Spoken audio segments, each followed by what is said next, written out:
प्रेम से बोलिए गणेश नंदिनी संतोषी माता की जय। स्वागत है आपका हमारे चैनल पर। आज के इस वीडियो में हम आपको सुनाएंगे शुक्रवार व्रत की कथा। शुक्रवार के व्रत में संतोषी माता का पूजन किया जाता है, व्रत किया जाता है, कथा सुनकर आरती की जाती है। संतोषी माता की कृपा से सभी प्रकार की मनोकामनाएं पूरी होती हैं। इसके अलावा हमारे चैनल पर सभी प्रकार की व्रत कथाएं और महात्म्य भी सुनाए जाते हैं। तो सभी व्रत कथाएं और महात्म्य सुनने के लिए और हमसे जुड़े रहने के लिए आपको केवल हमारे चैनल को सब्सक्राइब करके बेल आइकन पर प्रेस करना है। और आज की कथा अच्छी लगे तो लाइक करके शेयर करना है और साथ ही कमेंट में अपने विचार भी आप अवश्य लिखिए। आइए अब सुनते हैं संतोषी माता व्रत की कथा। एक बुढ़िया थी और उसके 7 पुत्र थे। 6 कमाने वाले थे और एक निकम्मा था। बुढ़िया माँ 6 पुत्रों की रसोई बनाती, भोजन कराती और पीछे से जो कुछ बचता तो 7वें पुत्र को दे देती थी। परंतु वह बड़ा भोला भाला था, मन में कुछ भी विचार नहीं करता था। एक दिन वह अपनी बहू से बोला, देखो मेरी माता का मुझ पर कितना प्यार है। वह बोली, क्यों नहीं, सबका झूठा बचा हुआ तुमको खिलाती है। वह बोला, भला ऐसा भी कहीं हो सकता है? मैं जब तक अपनी आंखों से नहीं देखूं तब तक नहीं मान सकता। तो बहू हंसकर बोली, देख लोगे तब तो मानोगे। फिर कुछ दिन बाद एक बड़ा त्योहार आया। घर में 7 प्रकार के भोजन और चूरमा के लड्डू बने।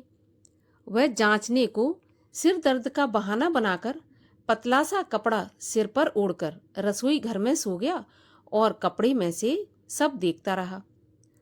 6 भाई भोजन करने आए। उसने देखा माँ ने उनके लिए सुंदर सुंदर आसन बिछाए, 7 प्रकार की रसोई परोसी और आग्रह करके जिमाती रही और वह कपड़े में से सब देखता रहा। 6 भाई भोजन करके उठे तब माता ने उनकी जूठी थालियों में से लड्डुओं के टुकड़ों को उठाया और एक लड्डू बनाया। जूठन साफ कर बुढ़िया माँ ने पुकारा, उठो बेटा, 6 भाई भोजन कर गए, अब तू ही बाकी है, उठ, कब खाएगा? तो वह कहने लगा, माँ मुझे भोजन नहीं करना, मैं परदेश जा रहा हूँ। तो माँ बोली, कल जाता हो तो आज ही चला जा। वह बोला, हाँ माँ, मैं आज ही जा रहा हूँ। यह कहकर घर से निकल गया। चलते समय बहू की याद आई। वह गौशाला में उपले थाप रही थी। वहीं जाकर उससे बोला, हम जावें परदेश को, आवेंगे कुछ काल, तुम रहियो संतोष से, धर्म आपनो पाल। वह बोली, जाओ पिया आनंद से, हमरो सोच हटाए, राम भरोसे हम रहें, ईश्वर तुम्हें सहाय। देव निशानी आपनी, देख धरू में धीर, सुध हमरी न बिसारियो, रखियो मन गंभीर। वह बोला, मेरे पास कुछ नहीं है, यह अंगूठी है सो ले लो और अपनी कुछ निशानी मुझे दो। वह बोली, मेरे पास क्या है, यह गोबर भरा हाथ है। यह कहकर उसकी पीठ पर गोबर के हाथ की थाप मार दी। अब बुढ़िया का बेटा चल दिया। चलते चलते दूर देश में पहुंचा। वहां पर एक साहूकार की दुकान थी। वहां जाकर कहने लगा, भैया मुझे नौकरी पर रख लो। साहूकार को जरूरत थी तो वह बोला, ठीक है रह जा। लड़के ने पूछा, तनख्वाह क्या दोगे? तो साहूकार बोला, काम देखकर दाम मिलेंगे। तो उसे साहूकार की नौकरी मिल गई। वह सवेरे 7 बजे से रात तक नौकरी बजाने लगा। कुछ दिनों में दुकान का सारा लेन देन, हिसाब किताब, ग्राहकों को माल बेचना, सारा काम करने लगा। साहूकार के 7-8 नौकर थे, वे सब चक्कर खाने लगे कि यह तो बहुत होशियार बन गया है। सेठ ने भी काम देखा और 3 महीने में उसे आधे मुनाफे का साझीदार बना लिया। 12 वर्ष में वह नामी सेठ बन गया और मालिक सारा कारोबार उस पर छोड़कर बाहर चला गया। अब बहू पर क्या बीती सो सुनो। सास ससुर उसे दुख देने लगे। सारी गृहस्थी का काम करा के उसे लकड़ी लेने जंगल में भेजते। इस बीच घर की रोटियों के आटे से जो भूसी निकलती उसकी रोटी बनाकर रख दी जाती और फूटे नारियल के खोपरे में पानी। इस तरह दिन बीतते रहे। एक दिन वह लकड़ी लेने जा रही थी कि रास्ते में बहुत सी स्त्रियां संतोषी माता का व्रत करती दिखाई दी। वह वहां पर खड़ी होकर कथा सुनकर बोली, बहनों, ये तुम किस देवता का व्रत करती हो और इसके करने से क्या फल मिलता है? इस व्रत के करने की क्या विधि है? यदि तुम अपने इस व्रत का विधान मुझे समझाकर कहोगी तो मैं तुम्हारा बहुत एहसान मानूंगी। तब उनमें से एक स्त्री बोली, सुनो, ये संतोषी माता का व्रत है। इसके करने से निर्धनता, दरिद्रता का नाश होता है और लक्ष्मी आती है। मन की चिंताएं दूर होती हैं। घर में सुख होने से मन को प्रसन्नता और शांति मिलती है। निपुत्री को पुत्र मिलता है। प्रियतम बाहर गया हो तो जल्दी आ जाता है। कुंवारी कन्याओं को मनपसंद वर मिलता है। राजद्वारे में बहुत दिनों से मुकदमा चलता हो तो खत्म हो जाता है। सब तरह की सुख शांति हो, घर में धन जमा हो, पैसा जायदाद का लाभ हो, रोग दूर हो जाए और जो भी मनोकामना हो सब इस संतोषी माता के व्रत से पूरी हो जाती हैं। इसमें कोई भी संदेह नहीं है। वह पूछने लगी, यह व्रत कैसे किया जाता है, यह भी बताओ तो बड़ी कृपा होगी। तब वह स्त्री कहने लगी, 1.25 रुपये का गुड़ और चना लेना, इच्छा हो तो 5.25 रुपये का ले लेना या 11.25 रुपये का ले लेना। अपनी सहूलियत के अनुसार जितना भी हो सके सवाया लेना। 5.25 रुपये से 11.25 अपनी शक्ति और भक्ति के अनुसार लेना। हर शुक्रवार को निराहार रहकर कथा कहना और सुनना। इसके बीच क्रम टूटे नहीं। लगातार नियम पालन करना। सुनने वाला कोई न मिले तो घी का दीपक जलाकर उसके आगे जल के पात्र को रखकर कथा कहना, परंतु नियम न टूटे। जब तक कार्य सिद्ध न हो नियम पालन करना और कार्य सिद्ध हो जाने पर ही व्रत का उद्यापन करना। 3 महीने में माता पूरा फल प्रदान करती है। यदि किसी के खोटे ग्रह हैं तो भी माता 1 वर्ष में अवश्य कार्य सिद्ध करती हैं। कार्य सिद्ध होने पर ही उद्यापन करना चाहिए, बीच में नहीं करना चाहिए। उद्यापन में 2.5 सेर आटे का खाजा तथा इसी नाप से खीर तथा चने का साग करना। 8 लड़कों को भोजन कराना। जहां तक मिले देवर जेठ भाई बंधु कुटुंब के लड़के लेना। ना मिले तो रिश्तेदारों और पड़ोसियों के लड़के बुलाना। उन्हें भोजन कराना। यथाशक्ति दक्षिणा देकर माता का नियम पूरा करना। उस दिन घर में कोई खटाई न खाए, इस बात का ध्यान रखना। यह सुनकर बुढ़िया के लड़के की बहू चल दी। रास्ते में लकड़ी के बोझ को बेच दिया और उन पैसों से गुड़ चना लेकर माता के व्रत की तैयारी करके आगे चली और सामने मंदिर देखकर पूछने लगी, यह मंदिर किसका है? तब सब कहने लगे, ये संतोषी माता का मंदिर है। यह सुनकर माता के मंदिर में जा माता के चरणों में लौटने लगी। दीन होकर विनती करने लगी, हे माँ, मैं निपट मूर्ख हूँ, व्रत के नियम कुछ नहीं जानती, मैं बहुत दुखी हूँ। हे माता जगत जननी, मेरा दुख दूर कर, मैं तेरी शरण में हूँ। माता को दया आई। एक शुक्रवार बीता कि दूसरे शुक्रवार को ही इसके पति का पत्र आया और तीसरे को उसका भेजा हुआ पैसा भी आ पहुंचा। यह देखकर जेठानी मुंह से कोड़ने लगी, इतने दिनों में इतना पैसा आया, इसमें क्या बड़ाई है? लड़के ताने देने लगे। काकी के पास अब पत्र आने लगा, रुपया आने लगा। अब तो काकी की खातिर बढ़ेगी, अब तो काकी बुलाने से भी नहीं बोलेगी। बेचारी सरलता से कहती, भैया पत्र आवे रुपया आवे तो हम सबके लिए अच्छा है। ऐसा कहकर आंखों में आंसू भरकर संतोषी माता के मंदिर में आ मातेश्वरी के चरणों में गिरकर रोने लगी। माँ, मैंने तुमसे पैसा नहीं मांगा, मुझे पैसे से क्या काम है? मुझे तो अपने सुहाग से काम है। मैं तो अपने स्वामी के दर्शन और सेवा मांगती हूँ। तब माता ने प्रसन्न होकर कहा, जा बेटी, तेरा स्वामी आएगा। यह सुन खुशी से बावली हो घर में जाकर काम करने लगी। अब संतोषी माँ विचार करने लगी कि इस भोली पुत्री से मैंने कह तो दिया कि तेरा पति आएगा, पर आएगा कहाँ से? वह तो इसे स्वप्न में भी याद नहीं करता, उसे याद दिलाने मुझे ही जाना पड़ेगा। इस तरह माता बुढ़िया के बेटे के पास जाकर स्वप्न में प्रकट होकर कहने लगी, साहूकार के बेटे, सोता है या जागता है? वह बोला, माता, सोता भी नहीं हूँ, जागता भी नहीं हूँ, बीच में ही हूँ, कहिए क्या आ गया है। माँ कहने लगी, तेरा घर बार कुछ है या नहीं? वह बोला, मेरा सब कुछ है माता, माँ बाप, भाई बहन, बहू, क्या कमी है?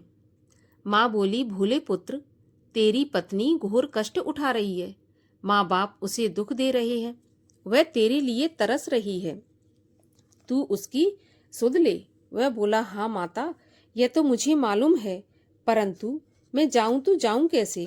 परदेश की बात है, लेन देन का कोई हिसाब नहीं है, जाने का कोई भी रास्ता नजर नहीं आता, कैसे चला जाऊं? माँ कहने लगी, मेरी बात मान, सवेरे नहा धोकर संतोषी माता का नाम ले, घी का दीपक जलाकर दंडवत करके दुकान पर जा बैठना। देखते देखते तेरा लेन देन सब चुक जाएगा, जमा माल बिक जाएगा, सांझ होते होते धन का ढेर लग जाएगा। वह सवेरे बहुत जल्दी उठकर स्नान करके संतोषी माता को दंडवत करके घी का दीपक जलाकर दुकान पर जा बैठा। थोड़ी देर में वह क्या देखता है, देने वाले रुपया लाए, लेने वाले हिसाब लेने लगे, कोठे में भरे सामानों के खरीदार नगद दाम में सौदा करने लगे। शाम तक धन का ढेर लग गया। माता का चमत्कार देखकर उसका मन प्रसन्न हो गया और माता का मन में नाम ले घर ले जाने के वास्ते गहना कपड़ा खरीदने लगा और वहां के काम से निपटकर घर को रवाना हुआ। वहां बहू बेचारी जंगल में लकड़ी लेने जाती, लौटते वक्त माँ के मंदिर पर विश्राम करती। वह तो उसका रोज रुकने का स्थान था। दूर से धूल उड़ती देख वह माता से पूछती है, हे माता, ये धूल कैसी उड़ रही है? तब माँ कहती है, पुत्री, तेरा पति आ रहा है, अब तू ऐसा कर, लकड़ियों के 3 बोझ बना ले, एक नदी के किनारे रख, दूसरा मेरे मंदिर पर और तीसरा अपने सिर पर रख ले। तेरे पति को लकड़ी का गट्ठा देखकर मोह पैदा होगा, वह वहां रुकेगा, नाश्ता पानी बना खाकर माँ से मिलने जाएगा।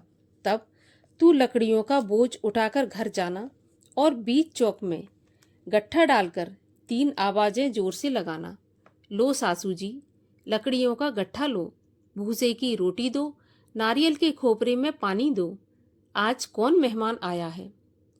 माँ की बात सुनकर बहू बहुत अच्छा माताजी कहकर प्रसन्न हो लकड़ियों के 3 गट्ठे ले आई। एक नदी के तट पर, एक माता के मंदिर पर रखा। इतने में ही एक मुसाफिर आ पहुंचा। सूखी लकड़ी देख उसकी इच्छा हुई कि अब यहीं पर विश्राम करें और भोजन बना खाकर गांव जाएं। इस प्रकार भोजन बना विश्राम कर वह गांव को गया। सबसे प्रेम से मिला।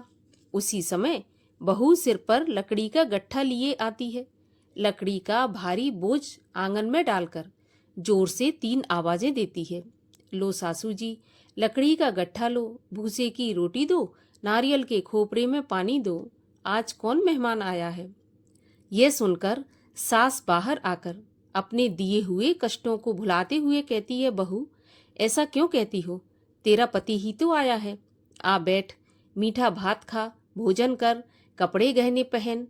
इतने में आवाज सुनकर उसका स्वामी बाहर आता है और अंगूठी देखकर व्याकुल होकर माँ से पूछता है, माँ, यह कौन है? माँ कहती है, बेटा, यह तेरी बहू है। आज 12 वर्ष हो गए जब से तू गया है, तब से सारे गांव में जानवर की तरह भटकती फिरती है। कामकाज घर का कुछ करती नहीं, 4 समय आकर खा जाती है और अब तुझे देखकर भूसे की रोटी और नारियल के खोपरे में पानी मांग रही है। वह लज्जित होकर बोला, ठीक है माँ, मैंने इसे भी देखा है और तुम्हें भी देखा है। अब मुझे दूसरे घर की चाबी दो तो मैं उसमें जाकर रहूंगा। तो माँ बोली, ठीक है बेटा, जैसी तेरी मर्जी। ऐसा कहकर माँ ने चाबी का गुच्छा पटक दिया। उसने चाबी लेकर दूसरे कमरे में, जो कि तीसरी मंजिल के ऊपर था, उसको खोलकर सारा सामान जमाया। एक दिन में ही वहां राजा के महल जैसा ठाट बाट बन गया। अब क्या था, वे दोनों पति पत्नी सुखपूर्वक रहने लगे। इतने में अगला शुक्रवार आया तो बहू ने अपने पति से कहा, मुझे माता का उद्यापन करना है। पति बोला, बहुत अच्छा, खुशी से करो। वह तुरंत ही उद्यापन की तैयारी करने लगी। जेठ के लड़कों को भोजन के लिए कहने गई। उसने मंजूर किया, परंतु पीछे जिठानी अपने बच्चों को सिखाती है, देखो भोजन के समय सब लोग खटाई मांगना, जिससे उसका उद्यापन पूरा न हो। लड़के जीमने आए। खीर तो पेट भर कर खाई, परंतु याद आते ही कहने लगे, हमें कुछ खटाई खाने को दो, खीर खाना हमें नहीं भाता, देखकर अरुचि होती है। बहू कहने लगी, खटाई किसी को नहीं दी जाएगी, यह तो संतोषी माता का प्रसाद है। लड़के तुरंत उठकर खड़े हुए, बोले पैसे लाओ। तो भोली बहू कुछ जानती नहीं थी, उन्हें पैसे दे दिए। लड़के उसी समय जाकर के इमली लेकर खाने लगे। यह देखकर बहू पर माताजी ने क्रोध किया। राजा के दूत उसके पति को पकड़कर ले गए। जेठ जेठानी मनमाने खोटे वचन कहने लगे, लूट लूट कर धन इकट्ठा करके लाया था, सो राजा के दूत पकड़कर ले गए। अब सब मालूम पड़ जाएगा जब जेल की हवा खाएगा। बहू से ऐसे वचन सहन नहीं हुए। रोती रोती माता के मंदिर में गई और बोली, माता तुमने यह क्या किया? हंसाकर अब क्यों रुलाने लगी? माता बोली, पुत्री तूने उद्यापन करके मेरा व्रत भंग किया है, इतनी जल्दी सभी बातें भुला दी। वह कहने लगी, माता भूली तो नहीं हूँ, ना ही कुछ अपराध किया है, मुझे तो लड़कों ने भूल में डाल दिया, मैंने भूल से उन्हें पैसे दे दिए, मुझे क्षमा कर दो माँ। माँ बोली, ऐसी भी कहीं भूल होती है? वह बोली, माँ मुझे माफ कर दो, मैं फिर से तुम्हारा उद्यापन करूंगी। तो माँ बोली, अब भूल मत करना। वह बोली, माता अब भूल नहीं होगी, अब बताओ मेरे पति कैसे आएंगे? तो माँ बोली, जा पुत्री, तेरा पति तुझे रास्ते में ही आता मिलेगा। वह घर को चली। रास्ते में पति आता मिला तो उसने पूछा कि तुम कहाँ गए थे? वह कहने लगा, इतना धन जो कमाया है उसका टैक्स राजा ने मांगा था, वही भरने गया था। वह प्रसन्न होकर बोली, भला हुआ, अब घर चलो। कुछ दिन बाद फिर शुक्रवार आया। वह बोली, मुझे माता का उद्यापन करना है। तो पति ने कहा, करो। फिर वह जेठ के लड़कों से भोजन को कहने गई। जेठानी ने एक दो बातें सुनाई और लड़कों को सिखा दिया कि तुम पहले ही खटाई मांगना। लड़के कहने लगे, हमें खीर खाना नहीं भाता, जी खराब होता है, कुछ खटाई खाने को दो। वह बोली, खटाई खाने को नहीं मिलेगी, खाना हो तो खाओ। वह ब्राह्मणों के लड़कों को लाकर भोजन कराने लगी। यथाशक्ति दक्षिणा की जगह उन्हें एक एक फल दिया। इससे संतोषी माता प्रसन्न हुई। माता की कृपा होते ही 9वें महीने उसको चंद्रमा के समान सुंदर पुत्र प्राप्त हुआ। पुत्र को लेकर प्रतिदिन माताजी के मंदिर में जाने लगी। एक दिन माँ ने सोचा, यह रोज मेरे मंदिर में आती है, क्यों ना मैं इसके घर चलूं, इसका आसरा देखूं तो सही। यह विचार कर माता भयानक रूप बनाकर, गुड़ और चने से सना मुख, ऊपर से सूंड के समान होंठ, उस पर मक्खियां भिनभिना रही थीं। दहलीज में पांव रखते ही उसकी सास चिल्लाई, देखो कोई चुड़ैल आ रही है, लड़कों इसे भगाओ, नहीं तो यह किसी को खा जाएगी। लड़के डरने लगे और चिल्लाकर खिड़की दरवाजे बंद करने लगे। छोटी बहू रोशनदान में से देख रही थी। प्रसन्नता से पगली होकर चिल्लाने लगी, आज मेरी माताजी मेरे घर आई हैं। यह कहकर बच्चे को दूध पिलाने से हटाती है। इतने में सास का क्रोध फूट पड़ा। बोली, देखो कैसी उतावली हुई, जो बच्चे को पटक दिया। इतने में माँ के प्रताप से जहां देखो वहां लड़के ही लड़के नजर आने लगे। वह बोली, माँ जी, मैं जिनका व्रत करती हूँ यह वही संतोषी माता है। इतना कहकर झट से सारे घर के किवाड़ खोल दिए। सबने माता के चरण पकड़ लिए और विनती करके कहने लगे, हे माता, हम मूर्ख हैं, हम अज्ञानी हैं, पापी हैं, आपके व्रत की विधि हम नहीं जानते। आपका व्रत भंग करके हमने बहुत बड़ा अपराध किया है। हे माता, आप हमारे अपराध को क्षमा करो। इस प्रकार माता प्रसन्न हुई। माता ने बहू को जैसा फल दिया वैसा सबको दें। जो यह कथा पढ़े या सुने उसका मनोरथ पूर्ण हो।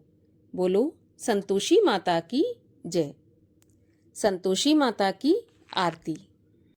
जय संतोषी माता मैया, जय संतोषी माता, अपने सेवक जन की सुख संपत्ति दाता। ओम जय संतोषी माता, सुंदर चीर सुनहरी माँ धारण कीनो, हीरा पन्ना दम के तन श्रृंगार लीनो। जय संतोषी माता, गेरू लाल छटा छवि बदन कमल सोहे, मंद हसत करुणामयी त्रिभुवन मन मोहे। जय संतोषी माता, स्वर्ण सिंहासन बैठी चवर ढुरे प्यारे, धूप दीप मधुमेवा भोग धरे न्यारे। जय संतोषी माता, गुड़ और चना परम प्रिय ताम संतोष कियो, संतोषी कहलाई भक्तन वैभव दियो। जय संतोषी माता, शुक्रवार प्रिय मानत आज दिवस सोही, भक्त मंडली आई कथा सुनत मोही। जय संतोषी माता, मंदिर जगमग ज्योति मंगल ध्वनि छाई, विनय करें हम बालक चरणन सिर नाई।